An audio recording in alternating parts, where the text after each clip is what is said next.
conversé con el presidente Vladimir Putin. Me llamó por teléfono y nos felicitamos mutuamente por el acuerdo petrolero de los países pertenecientes a la OPEP y de los países no OPEP. Y me ratificó que Rusia va a reducir su producción en apoyo a la OPEP para estabilizar el mercado y lograr precios razonables. Buenas noticias a final de año. Nosotros somos quienes buscamos las soluciones a los problemas de nuestra patria. Información, noticias, contexto, todo lo que necesitas saber en Noticias de Última Hora. Hola, hola, sean bienvenidos a una emisión más de Noticias Internacionales. La mejor información del momento y arrancamos con noticias de Venezuela hoy.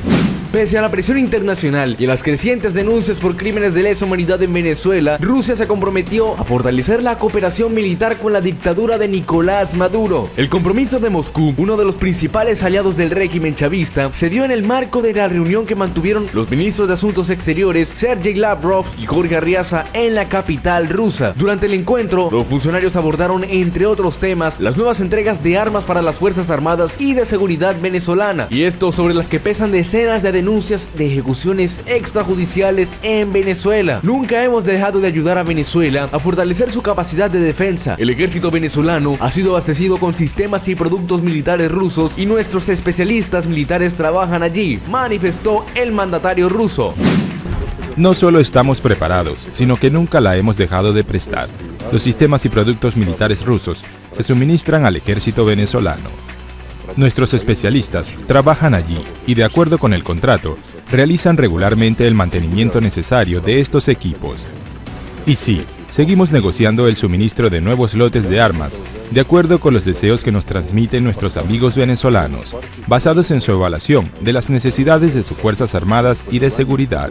De acuerdo con el contrato, realizan regularmente el mantenimiento de los equipos entregados y continuamos las negociaciones sobre el suministro de nuevos lotes de tal o cual tipo de armas de acuerdo con los deseos de nuestros amigos venezolanos que nos transmiten en una base a su evaluación de las necesidades de las Fuerzas Armadas y de seguridad, añadió el jefe de la diplomacia rusa. Los miembros de las Fuerzas de Seguridad venezolanas cometieron numerosos abusos y en un informe de la ONU concluyó que había motivos razonables para creer que las autoridades gubernamentales y de las Fuerzas de Seguridad habían cometido crímenes de lesa humanidad, señaló el Departamento de Estado norteamericano en un reporte especial publicado meses atrás sobre la situación de los derechos humanos en Venezuela durante el año 2020. El ministro de Exteriores ruso elogió por su parte las relaciones bilaterales con la dictadura venezolana y dijo que observa un progreso significativo de la cooperación en los ámbitos energéticos, industriales, sociales, militares y técnicos. Estados Unidos monitorea la presencia rusa en Venezuela hace tiempo. En agosto del año pasado, el almirante Craig Fowler, comandante del Comando Sur de las Fuerzas Armadas, cuya órbita de influencia incluye al país caribeño, dijo que la influencia rusa es la principal fuerza que ha mantenido a Nicolás Maduro en el poder. Veo con alarma lo que Rusia está haciendo con Venezuela en términos de personal desplegado y en la diseminación de desinformación, agregó durante una conferencia sobre América Latina. Rusia se convirtió en uno de los mayores aliados políticos y comerciales del régimen de Hugo Chávez y luego del mandatario Nicolás Maduro. Moscú es además el segundo acreedor de Venezuela después de China con unos 7.500 millones de dólares, según una estimación de la consultora local Ecoanalítica. El pasado mes de marzo, el Kremlin fortaleció su respaldo al dictador venezolano con la firma de una docena de acuerdos de cooperación en materia alimentaria, financiera, energética, militar, científica, tecnológica y minera. Se estima que en los últimos 18 años, ambos países financiaron cerca de 300 acuerdos de cooperación. Los contratos en el campo técnico militar rondan los 11.000 millones de dólares y según la prensa rusa, a raíz de esos acuerdos, Venezuela cuenta con al menos 20 unidades cooperativas del cazabombardero ruso Sukhoi Su-30, cuyas características se consideran similares a las del F-15E Strike Eagle estadounidense, así como un armamento antiaéreo y radares con tecnología rusa. Y la nación caribeña, pese a la dramática crisis humanitaria, también levantó una fábrica de rifles Kalashnikov, una arma que en la actualidad emplean las Fuerzas Armadas de Venezuela acusados de crímenes de lesa humanidad. La alianza militar también incluyó la movilización de tropas rusas al suelo venezolano, lo que provocó la condena e indignación de los países y organismos regionales que rechazan a la dictadura de Maduro.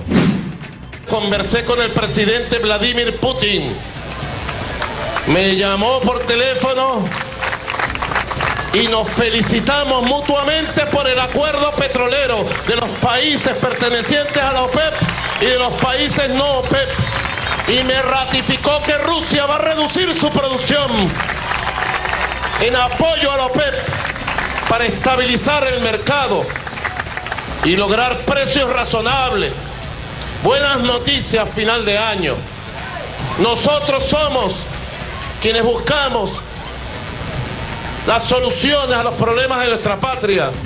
Ese despliegue se asentó durante el año 2019, luego de que en enero de este año la comunidad internacional desconociera la legitimidad de Maduro como presidente de Venezuela tras las elecciones fraudulentas del 2018 y en su lugar le expresara su apoyo y reconocimiento como presidente encargado a Juan Guaidó. El dictador de Venezuela, Nicolás Maduro, sostuvo una conversación telefónica con el mandatario electo de Irán, el clérigo ultraconservador y jefe del Poder Judicial, Ebrahim Raisi, en la que afirmó que acordaron estrechar los lazos entre ambos países. Sostuvo una conversación telefónica con Seyed Ebrahim Raisi, reciente presidente electo de la República Islámica de Irán. Acordamos fortalecer nuestros lazos de hermandad y cooperación para avanzar en la lucha conjunta frente a las agresiones imperiales en contra de nuestros pueblos, escribió Nicolás Maduro en su cuenta de Twitter. Días atrás el régimen saludó la elección de Raisi y felicitó al pueblo de Irán por el desarrollo impecable, democrático y participativo de los comicios celebrados un día antes. Entonces el régimen le dijo al presidente electo iraní que cuenta con el apoyo incondicional de Maduro y de la revolución bolivariana para profundizar aún más la relación exterior entre ambos países y de esta manera enfrentar las batallas por la justicia social, la dignidad y la soberanía de estos países. Raisi es un pilar del poder judicial del país y como tal responsable de graves violaciones de los derechos humanos, incluidas las ejecuciones masivas de presos de la oposición en 1988, denuncian varios activistas en el exilio que fueron testigos de las atrocidades cometidas por el nuevo líder persa. Para muchos, para los reformistas, como los llaman en Irán, quienes quieren un régimen un poco más libre, esto no era una democracia y se abstuvieron de votar. En un principio también llamaron a un boicot a las elecciones. El boicot no les funcionó porque había también elecciones de, llamémoslo, mandos medios, alcaldías, asambleas, y no les convenía perder esos votos y perder esos puestos, esos posibles victorias que tuvieran en mandos medios. El único lugar para Raisi es el banquillo de los acusados, no la presidencia, dijo días atrás Sadi Sar, directora ejecutiva de la ONG Justice for Iran, Justicia para Irán traducido al español con sede en Londres. Raisi, de 60 años, lleva más de 3 décadas en la judicatura iraní, que lidera desde el 2019. Nombrado fiscal adjunto del Tribunal Revolucionario de Teherán a mediados de la década de 1980, desempeñó un papel clave en la ejecución de 1988 de miles de detenidos marxistas o de izquierda, en su mayoría sospechosos de ser miembros del movimiento prohibido de los mujahidines del pueblo y retenidos en las prisiones de Evin cerca de Teherán, según los activistas. Raisi logró una holgada y esperada victoria con el 61,9% de los votos en las presidenciales de Irán, pero la participación electoral fue excepcionalmente baja para los estándares del país. El triunfo de Raisi se daba por hecho debido a que sus contrincantes no suponían una real competencia, lo que también influyó en el desinterés de parte de la población por la cita electoral. Según anunció una rueda de prensa, el ministro iraní de Interior, Raisi, obtuvo 17.926.345 votos de un total de 28.933.004 sufragios depositados, es decir, un 61,9%. De los 59 millones de iraníes convocados a las urnas, solo acudieron el 48%, el dato más bajo de todas las presidenciales celebradas desde el triunfo de la Revolución Islámica en 1979. Irán es uno de los principales aliados del régimen dictatorial de Nicolás Maduro y sus lazos se estrecharon aún más durante el 2020, cuando en Venezuela hubo una fuerte escasez de gasolina y el ejecutivo del país acudió a la nación persa para comprar combustible. Ha llegado el barco Fortune, el primero de 5 barcos que traen gasolina y traen insumos para hacer gasolina en Venezuela, de un acuerdo integral global de cooperación que tenemos con la República Islámica de Irán.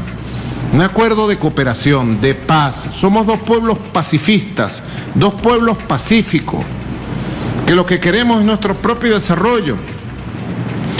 2 pueblos rebeldes, 2 pueblos revolucionarios, que no nos vamos a arrodillar jamás al imperialismo norteamericano. Jamás.